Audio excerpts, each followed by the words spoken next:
here we are. We're just getting started on Silver Creek.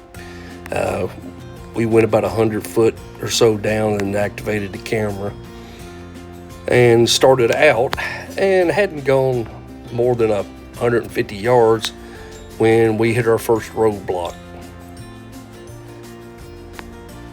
As you can see, he is not in any hurry to get out of our way.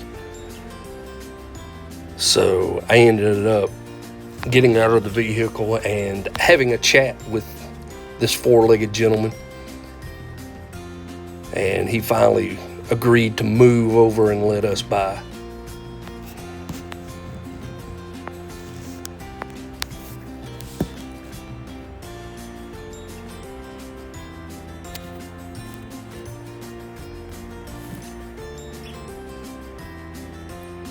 We're pretty sure he belonged in that field there to the side, but neither he nor I could figure out where he got out at.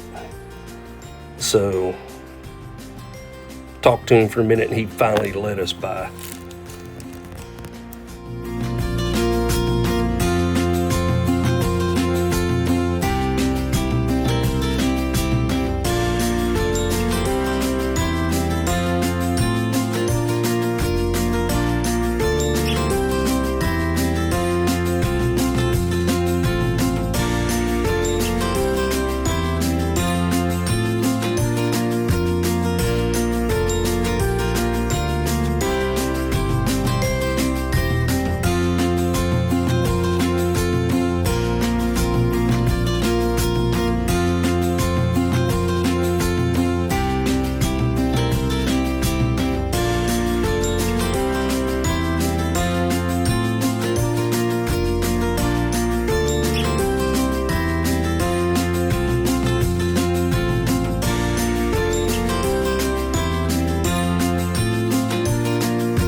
As you can see, it's pretty grown up on both sides.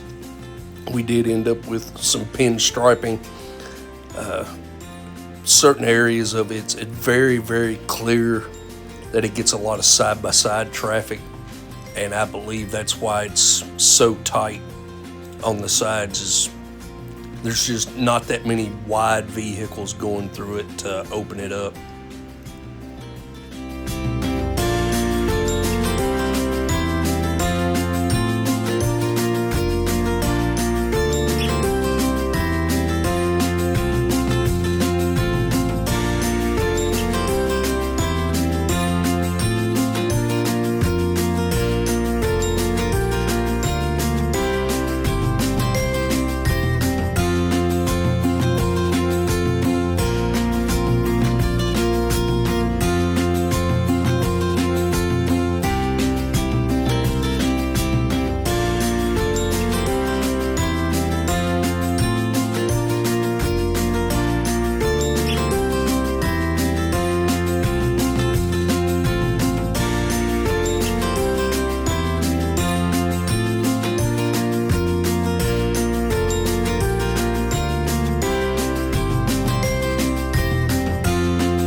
this is actually shot at real time, so I'm not speeding it up.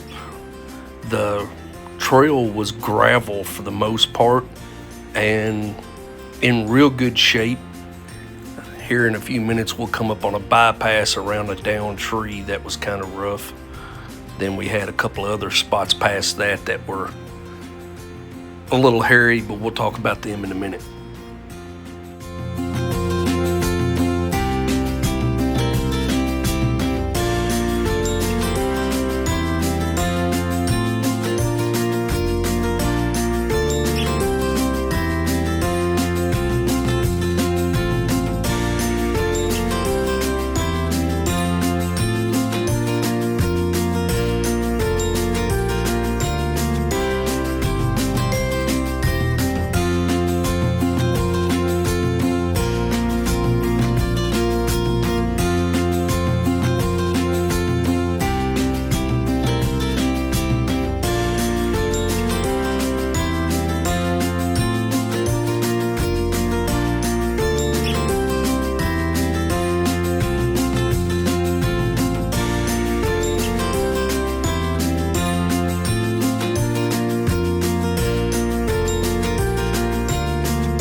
Here we're coming up on one of our only creek crossings that we came to. There was no water in it, but it hadn't rained for probably a week at this point. After a heavy rain, that might have some water standing in it, maybe a foot deep, but that should be about it.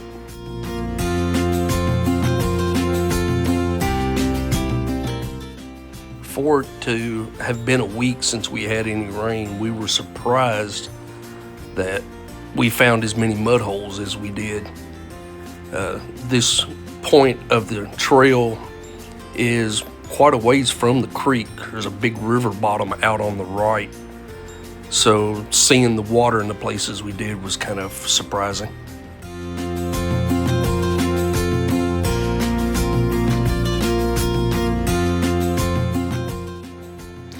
Right here is the bypass around the tree. You can see a tree in front of us there. It's probably 3 foot in diameter. This bypass was muddy and the other end of it's a little rough. I'm stock suspension on a 2016 Colorado with 32-inch tires. We didn't bottom out coming over the part here at the end. So it's not impassable, but this is one of the areas where you can tell that there's been a lot of side-by-sides playing in the mud.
As we all should, we should carry some mild tools with us in case we have to clear a path. Here I stopped, had a branch sticking out in the road that was probably an inch in diameter that I knew would put a pretty good scrape down the side of the truck. So instead of trying to drive on past it, I took a few minutes and cut it out of the way.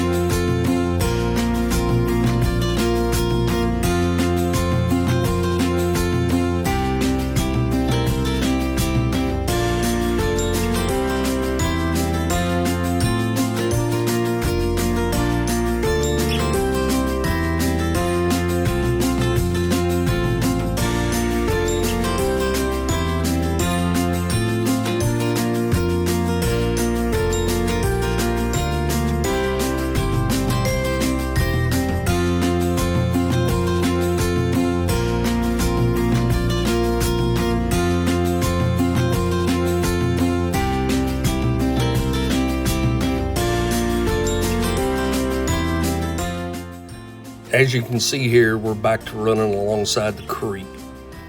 We are coming up on our first really hairy spot. For those who have on X mapping, there's a trail review in there besides ours that talks about the actual trail being washed out and there being a bypass around it. That is what we're getting ready to come up on here in just a second. Right on up here. My wife is taking pictures here at the creek, so we're stopped letting her take some pictures. We had my wife's aunt and uncle with us too, and they had a blast. Here in just a second, you'll see where the trail at one point went straight ahead, but it's in a bend of the creek and it washed out the trail. So they have made a bypass that goes up and to the left around this. Now we're running this trail from north to south. And if you notice the trail in front of us is gone, and you'll see the bypass up and to the left. This bypass was a little on the hairy side. As you can tell, it's got a pretty good slant to it. And you go up this part here, the back end wants to kind of walk sideways with you. I'm slowly inching my way across this. What you can't see is off to the right, about 18 inches from the back tire, is about a 6 to an 8 foot drop into the creek. It was dry the day we done this. If it had been wet, I don't know that you could have got around it without some issues. We slipped a little bit when we first started up it, and then after that it quit. I'm running BF Goodrich KO2s on mine all the way around, and they've only got maybe 1,000 miles on them, so the tread's real good on them, but it still slipped just a little. The other hairy spot is right here in front of us. It has been wallowed out pretty good by side-by-sides. And if you watch the road there in the distance when we go in, you'll see the angle the truck is at. And you can see that rock sticking out there. That rock wants to eat your door and your bedside if you're not careful.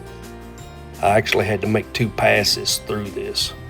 You can see how much of a slant we're on because the road out there in front of you is actually level. I backed up to try and get another run at it and get a higher bite to hold the front end up away from that rock. What actually happened, there was another rock in the bank that broke loose and we slid down with it. And that rock kind of got between my tires and the edge of that bank and held us out just far enough that we were able to get by without getting into that rock that was sticking out.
This little area here is really tight. This is where we got most of our pinstriping from. As you can see, it overhangs pretty good into the trail. What we weren't expecting is what's coming up here around the corner.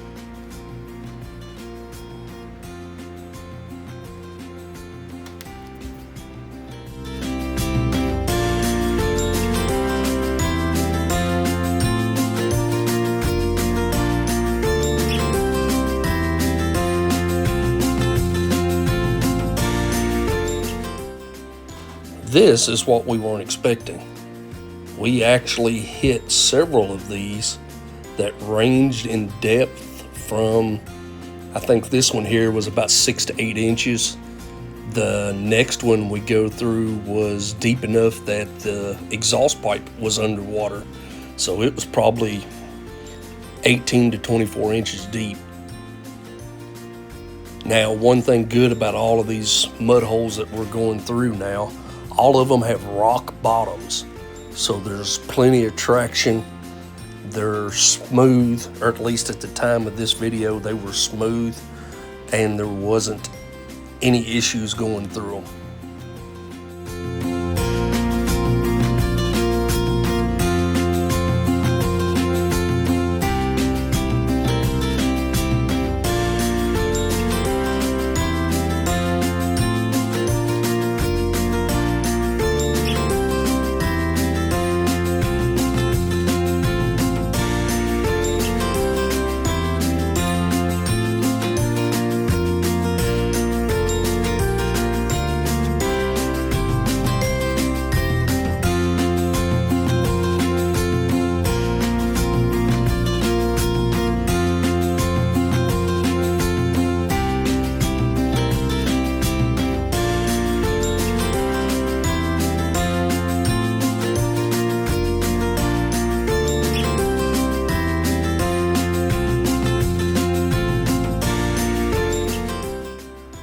This is that deeper hole that we went through. Like I said, this one was deep enough that the exhaust pipe was underwater. The thing that's so surprising about these is at this point we're 200 to 250 yards from the creek and probably 10 to 15 foot higher than the creek. They've just been ate out to the point and eroded out to the point that they're just ponds of water that are being held in by the banks.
these little places where we're stopping here and my wife is taking pictures, there's some rock steps in the creek that are causing little small waterfalls, and she's taking pictures of them.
All right, now we're coming to the end of the trail. The mapping wanted us to go up here past this side by side and make a right and cross the creek and come out on the road up there. Get up here, actually stop, look at it, then back up and talk to the boys in the side by side and find out that the last rain that we had, the creek had gotten up and washed some of the bottom of the creek and moved the gravel around. And that is now at least 2 foot deep or deeper. Give you an idea, the boys in that Kubota side by side said that it was deep enough they wouldn't try crossing it in their side by side. They try to give me directions on how to get out through their farm, and ended up coming and just having us follow them out. We followed them out back through the creek and the woods to their farm. Luckily, if not, we would have had to have turned around and went all the way back, or would have had to have went up Johnson's power line branch, and we didn't want to do that.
Now this part you're seeing here from here on out to the end of the video, this is all private property and is not part of the trail.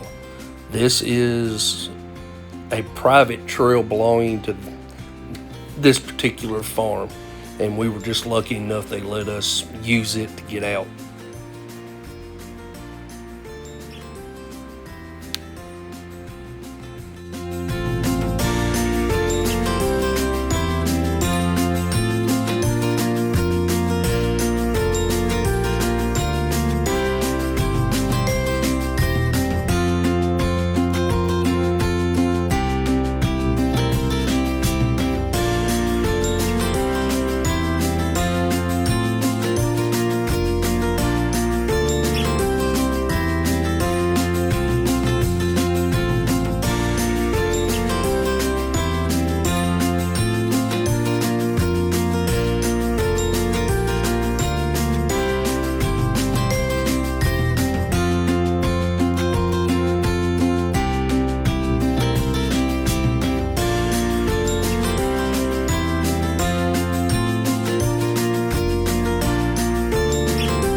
we stopped here and thanked these boys for letting us come out this way and leading us out.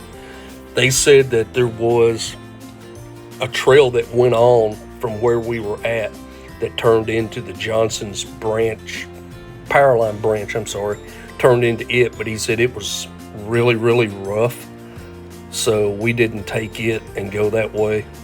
Here at the end, I'm going to roll in some pictures from Onyx. The first one you'll see here in just a second.